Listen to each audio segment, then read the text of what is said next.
아침에 버터 한 조각, 올리브오일 한 스푼이 건강에 좋다고 하죠. 그런데 아직도 지방을 먹으면 혈관이 막힌다고 생각하시는 분들, 다이어트 할 때 이미 지방이 많은데 지방을 더 먹는 게 이상하다고 생각하시는 분들이 계셔서 공복에 지방을 먹는 게 다이어트에 도움이 되는 이유, 버터와 올리브오일의 차이점, 먹으면서 내 몸에서 어떤 반응을 확인해야 하는지, 고지혈증에서 먹어도 되는지, 혈관 막히지 않는지에 대해서 정리해 드리도록 하겠습니다. 내가 살이 왜 쪘을까요? 지방을 많이 먹어서일까요? 지방을 많이 먹어서라면 어떤 형태의 지방을 많이 먹었을까요? 아이스크림, 케이크, 과자 속에 들어있는 식물성 기름, 대두유, 파뮤, 경화유 이런 안 좋은 가공된 지방을 먹은 게 아닐까요? 이런 안 좋은 지방들은 몸에 염증과 산화 스트레스를 만듭니다. 그건 세포 내 인슐린 수용체도 망가뜨리고 에너지 공장인 미토콘드리아에도 손상을 일으키거든요. 그러면 우리가 먹는 거를 에너지로 만드는 대사가 망가지게 되고요. 그러면 먹는 게 에너지로 쓰이지 않고 살이 찌게 됩니다. 나는 이런 나쁜 지방 거의 안 먹는데, 그렇다면 혹시 설탕, 밀가루, 면, 빵 이런 걸 주로 먹었을 수도 있고요. 나 그런 거 아닌데 한식만 먹는다. 혹시 쌀밥에 밑반찬 위주로 먹고 계시지 않은가요? 그렇게 먹게 되면 탄수화물 위주의 식단이 되고요. 먹고 바로 쓰지 못한 탄수화물은 인슐린의 작용으로 바로 지방으로 만들어지게 됩니다.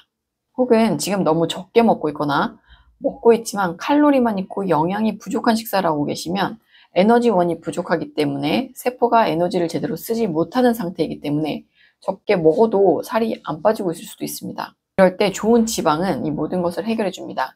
좋은 지방은 염증도 유발하지 않고 인슐린 분비도 일으키지 않고 좋은 에너지로도 쓰일 수가 있거든요. 그러면 대사도 개선되고 지방도 저장하지 않고 내 활력도 좋아지겠죠? 그리고 좋은 지방은 오히려 염증을 잡아주기도 합니다. 아무리 그래도 내 몸에 이미 체지방이 많은데 또 지방을 먹는 게 이해가 안 된다. 그러면 우리가 지방을 먹었을 때 우리가 소화, 흡수, 사용되는 경로를 알아보면 됩니다. 지방은 소화, 흡수가 느려요. 위에서는 소화되지 않고 십이지장으로 가서 담즙산이 나와서 지방을 미세한 작은 방울로 쪼개서 방울을 둘러싸게 되고요. 그 뒤에 지방 분해 효소가 지방산과 글리세롤로 분해를 시킵니다. 그런 다음 소장에서 흡수가 된 뒤에 이것들이 다시 합쳐져서 카일로마이크론이라는 운반체에 실어지게 되고요. 그걸 통해서 림프관으로 갔다가 드디어 혈액으로 갑니다. 우리 세포에 전달될 때까지 시간이 많이 걸리고 복잡하죠. 그런데 탄수화물은 소화 흡수가 빠르니까 금방 분해돼서 먹고 혈당이 금방 오르는 거잖아요. 그러니까 인슐린이 바로 나오게 되고, 지금 바로 운동을 해서 바로 그 당분을 쓰지 않는 한 우리가 먹은 탄수화물은 인슐린에 의해서 바로 지방으로 전환이 되는 거죠. 인슐린은 지방을 저장할 뿐만 아니라 지방을 분해하는 효소도 방해합니다. 인슐린은 기본적으로 저장 신호기도 하고요. 염증을 유발하기도 합니다. 그래서 만약에 빵에 버터를 발라 먹는다면 지방을 이중으로 저장하는 모습이 되겠죠. 이렇게 지방과 탄수화물이 소화, 흡수되고 사용되는 경로만 보더라도 내가 지방을 먹어서 지방이 만들어지는 것보다 지방과 탄수화물을 같이 먹었거나 탄수화물만 많이 먹어서 지방이 생기는 경우가 훨씬 많겠죠. 만약 내가 건강한 지방만 먹는다? 그랬을 때는 인슐린 신호는 없이 지방만 먹은 상황이잖아요. 천천히 흡수돼서 내 몸의 에너지로 쓰이게 됩니다. 움직이지 않더라도 우리는 기초대사에 에너지가 필요하거든요. 심장이 뛰었는데, 그리고 머리를 쓰는데 이럴 때 에너지가 필요하잖아요. 어쨌든 지방은 빠르게 전달되지 않으니까 어쨌든 천천히 흡수돼서 우리 몸에서 쓰이게 됩니다. 하지만 먹는 지방도 내가 필요한 양보다 더 많이 먹으면 체지방이 되겠죠. 만약에 60kg 여성이 사무직이라서 오전 내내 앉아있는 일을 하는데 오전에 어떤 활력을 위해서 아침에 지방을 먹는다면, 지방만 먹는다면 20g 정도가 적당할 거라고 생각합니다. 그렇게 공복에 첫 식사로 버터나 올리브오일을 먹으면 인슐린 자극하지 않고 천천히 흡수돼서 세포의 에너지원으로 내 하루를 에너지 있게 해주는 대사에 도움이 되겠죠. 그러면 에너지가 충분하니까 식욕도 안정화되겠죠. 지금 내가 아침에 단백질 쉐이크를 먹는다, 이것보다는 버터나 올리브오일을 먹으면 에너지 측면, 대사적 측면에서 더 유리하겠죠. 먹는다면 어떤 걸 먹어야 될까요? 버터는 원재료명에 유크림, 소금, 젖산균만 있어야 된다는 점. 이왕이면 풀 먹고 자란 젖소의 원유를 사용한 버터가 영양학적으로는 좋을 수 있습니다. 장이 안 좋은 분들 유제품 피해야 하지만 버터는 유당과 단백질이 거의 없기 때문에 괜찮은데요. 더욱더 깨끗하게 먹으셔야 하는 분들, 혹시 장누수 증후군, 과민성 대장 증후군 이런 게 있다면 유당과 유단백이 완전히 제거된 기버터를 드시는 게 좋겠습니다. 올리브오일은 엑스트라 버진, 냉압착, 햇 올리브, 산도가 낮은 것, 원산지가 단일 국가인 것, 용기가 산화를 방지해주는 어두운 유리병이 좋겠죠. 버터에는 부티르산이라는 성분이 장세포의 건강에 도움이 되고요. 올리브오일은 폴리페놀 성분이 항염, 항산화 효과를 가지기 때문에 내 컨디션에 따라서 더 좋은 것을 고르시면 됩니다. 버터는 포화지방이 더 많고 올리브오일은 불포화지방이 더 많은 점도 고려하실 수 있고요. 두 가지 번갈아 가면서 먹어보실 수도 있겠죠. 아무리 좋은 것도 입에 맞아야 됩니다. 저 같은 경우에는 올리브오일은 조금 입맛에 안 맞는 경향이 있어요. 그래서 버터를 종종 이용하는데 이렇게 목초 소고기칩 한 장에 버터 10g짜리 한 장 올려서 먹으면 확실히 에너지가 괜찮더라고요. 그런데 버터와 올리브오일을 먹었는데 오전에 에너지가 안 난다, 배고프다, 점심에 식욕이 줄지를 않는다면 아침에 먹은 지방이 나에게 그 오전 내내 에너지원으로 활용이 제대로 되지 않은 겁니다. 그런 경우에는 조금 더 빠르게 활용이 되는 지방의 형태인 MCT 오일을 활용해 보실 수 있고요. 그걸 먹어도 안 된다. 그러면 미토콘드리아 기능이 떨어져 있는 상태일 수 있습니다. 비타민이나 미네랄 결핍이 있어도 미토콘드리아 기능이 떨어질 수 있고요. 미토콘드리아 기능이 떨어져 있는 상태면 지방이 들어와도 거기서 에너지를 만들지 못할 수 있겠죠. 혹은 먹고 속이 더부룩하신 경우에는 지방의 소화 흡수가 어려운 경우가 있으니까 소화 효소제를 같이 먹어보시는 방법도 있습니다. 그럴 때는 양을 적게 드시면서 시작해 보셔야 되겠죠.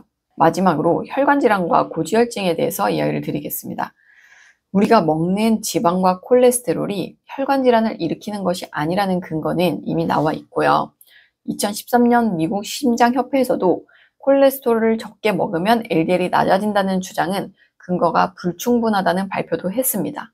2020년 미국 심장학회 학술지에서도 포화지방 섭취를 줄이는 게 심혈관 질환을 예방하거나 사망률을 감소시킨다는 강력한 증거는 없다고 결론을 지었고요. 식단혁명이나 내가 의대에서 가르친 거짓말들이라는 책을 보셔도 내용이 나오는데요.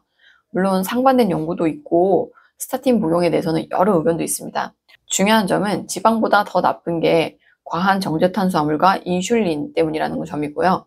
혈관 질환의 위험 인자도 지방이 아니라 과한 정제탄수화물, 가공된 음식, 나쁜 지방, 트랜스 지방, 식물성 씨앗기름 이런 것들 때문이라는 것에 대해서는 이견이 없습니다.